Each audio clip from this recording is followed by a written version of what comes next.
Hungary کے prime minister Victor اوربان کو ایک بہت ہی نڈر اور بے باک لیڈر سمجھا جاتا ہے، بیکاز اوربان جو ہیں وہ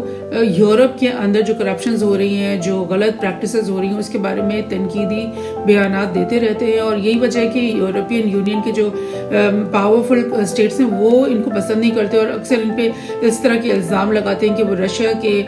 دوست بن رہے ہیں یا چائنا کے ساتھ کھڑے ہیں، اور ان کو ناپسند کیا جاتا ہے یورپ کے اندر۔ اور یہ جو بالکل تازہ ترین اوربان نے یہ بات کہہ دی ہے کہ European Union is drowning in corruption, یعنی اتنی بڑا الزام انہوں نے اسٹیٹمنٹ جاری کر دی جو بہت آڑے ہاتھوں ان کو لیا جا رہا ہے یورپین میڈیا کے اندر۔ اور انہوں نے یہ بولا کہ جو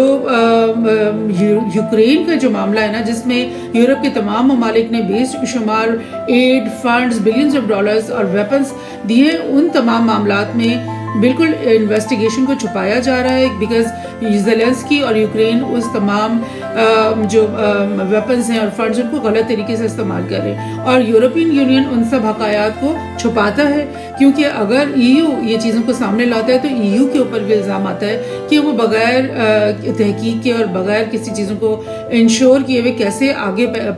یورپ کے لوگوں کا ٹیکس منی جو ہے آگے کو بھیجتا رہا ہے۔ سو اس طرح کی باتیں وکٹر اوربان کرتے رہتے ہیں۔ اور اسی طرح میں آپ کو بتاؤں کہ ایک اور ہنگری کے ایک اور ڈپلومیٹ ہیں، ان کا نام ہے